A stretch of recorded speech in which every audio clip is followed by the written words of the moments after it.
Okay, we're going to find a region so that its area is equal to this limit right here. And as we all know, this is right here. It's going to be the Riemann sum situation. Namely that we have to pay attention to the width of the rectangle and also the height of the rectangles. All right, so pay attention to the whatever number over n because that's going to tell us delta x, just like the show right here. So this right here, we know that delta x will be, and the formula for that is b minus a over n, and we want to end up with 1 over n. So that means the distance between a to b has to be 1.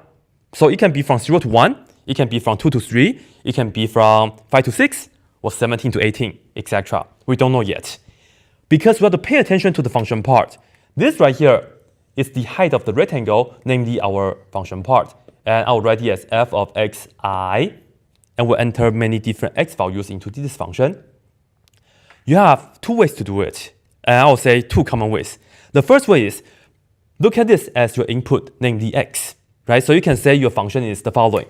So I will say this is the first possible answer. I will say first common answer, right? F of x is equal to e to the 2 plus x, all right? And in that case, if you treat this as your x right here, then all you have to do is from x is equal to 0 to x is equal to 1. You don't have to account for this 2 anymore. I will explain what I mean by that with another example, with a second common way to do it. So this right here actually is it. I will convince you guys real quick. So let's go ahead and draw the picture. Well, e to the 2 plus x is just the e to the x graph, but we move to the left 2 times, right? So the graph is still going to look like this, right? But again, this point right here is going to be e to the second power, because when x is 0, we have e to the second power, right? Okay, and you see if we go from 0 to 1, so that means I want to go from here to here, and let's see, we have to make n cuts. So cut. N cuts, okay? So I have n many, I just cannot draw everybody, right? First of all, the delta x is of course 1 minus 0 divided by n, which is 1 over n. That means every one, the width is 1 over n. Very nice. So the first x value here is nicely equal to 1 over n. And have a look. The first rectangle, the width is 1 over n times the height is, you're putting 1 over n into the function here, and you draw the rectangle. You put 1 over n into here, so you see we have e to the 2 plus 1 over n for x, right? Next, we add, again, the width right here is 1 over n, but the x value is going to be 2 over n, because every time you just keep adding 1 over n. So you go up, and then you make your rectangle, and so on, so on, so on. You multiply by e, and you put 2 over n into this x, so you still have that 2, right? 2 plus 2 over n, and so on, so on, so on. Lastly, of course, you have the 1 right here. That will be your last rectangle, right? That's the last x value you have to use. And let me write it down right here for you guys. The width is still 1 over n, but the 1, we should really be looking at this as n over n. That's still 1, of course. And we can just put the n over n in here, so we actually get this, e to the 2 plus n over n, right? And have a look, 1, 2, 3, 4, 5, up to n on the top. And that's exactly why we use the I right here. And I goes from 1 to n, so that's the idea. So all in all, this right here is for that. And take the limit as n goes to infinity, so we can have infinitely many rectangles, and the width will be super small, so we can get the whole area for that. So the first thing is just going to be the area under this right here, from x equal to 0 to x equal to 1, right? Or, second, I will tell you guys, we can also look at this as f of x being equal to e. You treat this as your whole input, including the 2, right? So in that case, you just say it's e to the x. And in that case, what you do is, you will have to say from x equal to, well, whatever you begin with, which is 2. So x is 2, x equal 3, right? Because again, the distance from here to here has to be 1. And let me just draw you guys a picture real quick. In fact, you might notice as long as we bring this twice to the right, then we pretty much have this picture. So have a look though. First of all, when x is 0, we get 1, right? And then the picture of e to the x would look like this, right? And we are talking about from 2 to 3, so let me just actually make it like this, 2 to 3. 2 to 3, right? So let me just say perhaps the 2 is more like right here. Doesn't really matter that much. Anyway, so here is, of course, our e to the second power. And again, as you can see, from here to here, I'm just going to make a bunch of cuts. Let's say like this. The delta x is going to be 3 minus 2 over n. That's 1 over n. And you make n cuts, cut, and all the stuff. This right here, well, the x value is 2 right here. The width from here to here is precisely 1 over n. So the x value right here is 2 plus 1 over n, isn't it? So the first rectangle right here, the width is 1 over n times, we have to enter 2 plus 1 over n into this x here. So we still get e to the 2 plus 1 over n, just like this. Yeah? And again, you go up, you make a rectangle like this. Next, you can see this right here.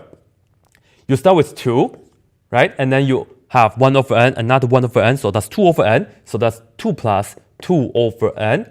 And you enter this into the x value, so you can get the height. So that's pretty much the idea. Plus 1 over n times e to the 2 plus 2 over n, and so on, until the last one, of course. Yeah. So I'm going to leave that to you guys to finish. But anyway, another possible region is under e to the x, but you just go from 2 to 3. And of course, this and that are the same. You just move the picture around. That's it. First of all, let's pay attention to this right here. The 3 over n. This right here is precisely our delta x. So let me just write this down right here for you guys. And that means, okay, just think about when you have the area under the curve, you go from a point A to a point B, and then you divide that into n pieces. So delta x is just b minus a, and b is a bigger number, and then divided by n like this. And now you have a lot of choices for a and b, because you can go from 0 to 3, you can go from 1 to 4, you can go from 7 to 10, etc., right? So that's pretty much the idea. And then we don't know which one is which. It depends on which function you want to use. So this right here, again, this is like the base of the rectangle, and now this right here is the height of the rectangle, and that would be the function part. And notice that here we have the 3i over n, and that is our xi.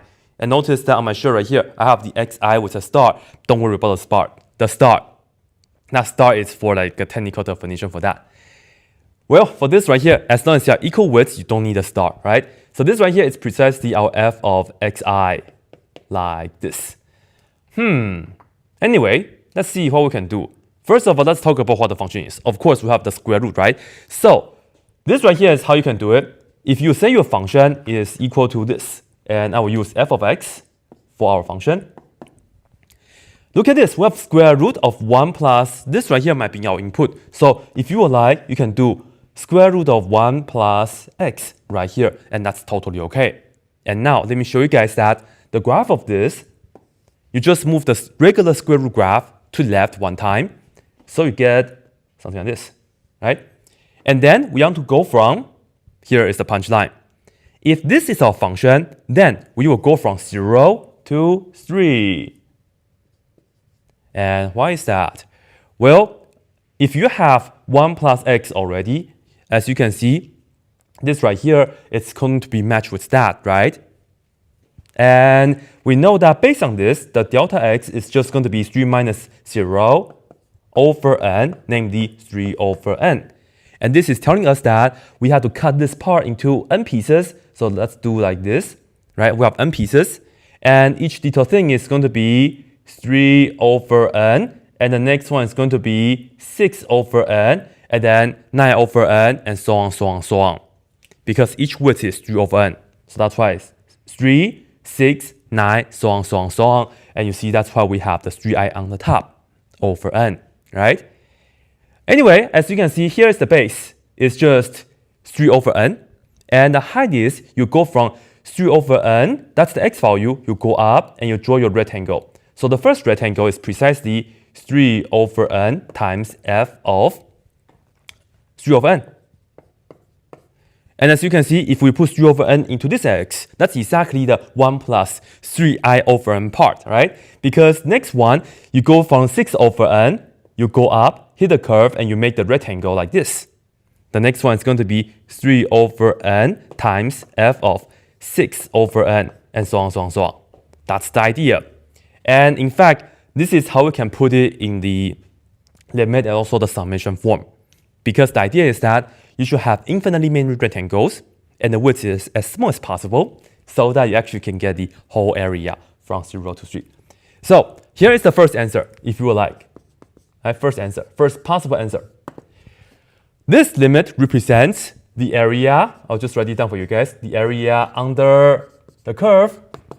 We'll just use y under square root of 1 plus x. Actually, I'll still use f of x.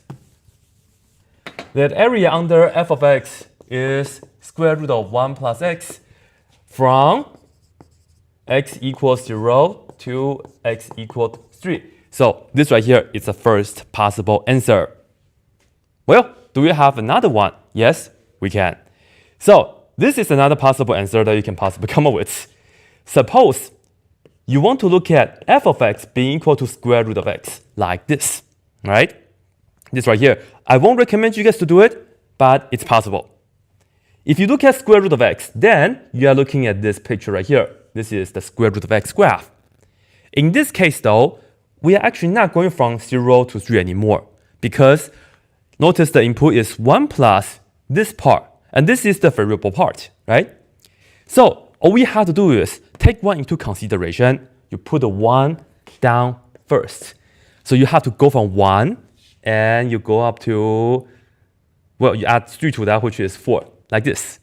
And then, same thing, if you look at this right here, the delta x is still going to be 4 minus 1 over n, and that's still 3 over n, right? And, of course, you can just cut n pieces, and each width is going to be what? 3 over n. But now, what's the x value here? Well, this is 3 over n from here to here, but remember from here to here is equal to 1.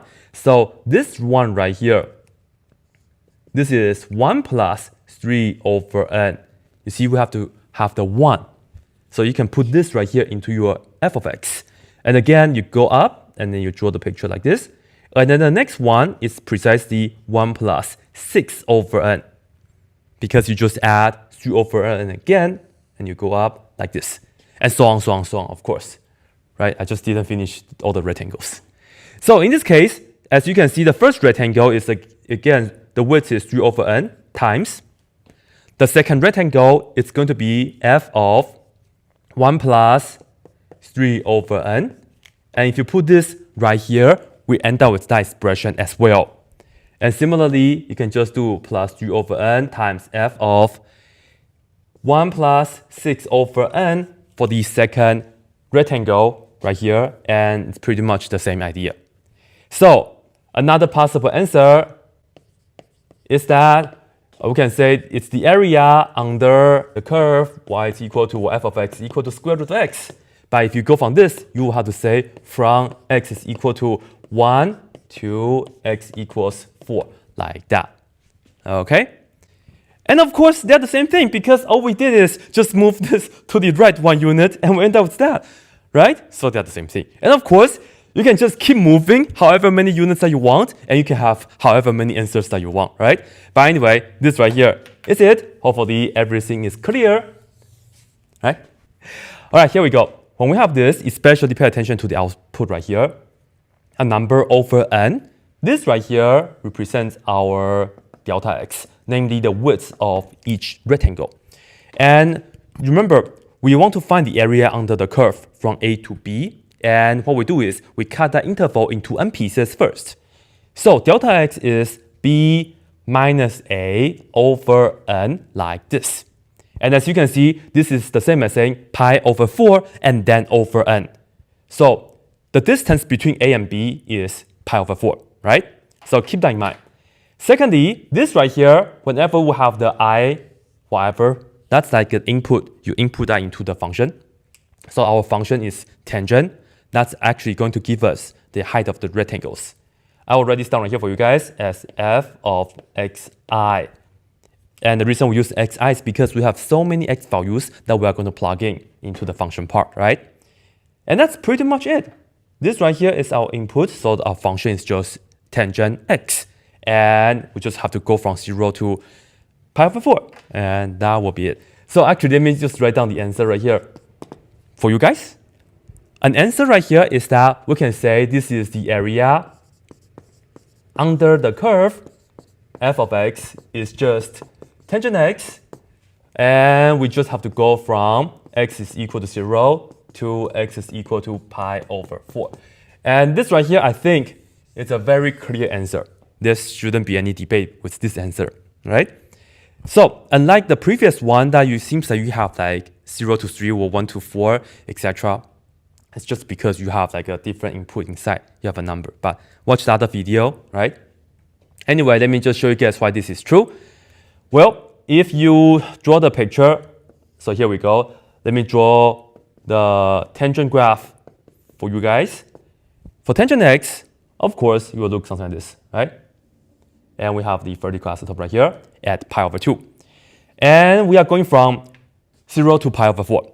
So if this is the function, we will go from 0 to pi over 4, right? So you see this is 0. Let's say right here is pi over 4. And what we do is we are going to make make bunch of cuts, and many cuts, right? And you will see that delta x is precisely pi over 4 minus 0 and then divided by n. And that's exactly pi on the top only and then 4n on the bottom like this. And this means each little distance, each little width of the rectangles is going to be pi over 4n.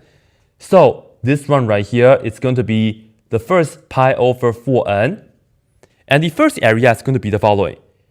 The area of the rectangle is going to be like this. We have the width is pi over 4 times the height is, you plug in this x value, namely pi over 4n, into our function. So we have tangent of pi over 4n like this. And then next, we are going to plug in, well, actually the width is pi over 4n. Sorry. Each width is pi over 4n, right? And then we're plugging this right here into the tangent. And the next one is going to be this x value that we're going to use. Because earlier we used this x value, we make a rectangle. Now the second one is just that we double that pretty much. So we have 2 pi over 4n, because each and every one is pi over 4n. But the width of this rectangle right here is still pi over 4n. So let me just write that down. And we multiply by the height, which is tangent of this x value. You go up and then you hit the curve and then you make a rectangle. So that's exactly 2 pi over 4n like this. And just do a bunch of them. And the last one is going to be right here, right? So again, it's going to be pi over 4n for its width. And the y value is when you have, what's this? I know it's pi over 4, but technically we are going to write it as pi over 4n times n, like that. Why? Because we have n many rectangles. This is the first one, this is the second one, the last one is the nth one. So if you cancel the n, you still get pi over 4.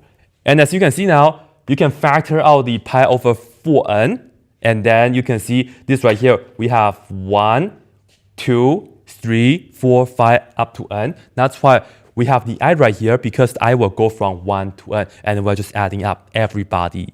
And we take the limit as n goes to infinity, and then we can get the whole area from here to here. So that's the idea.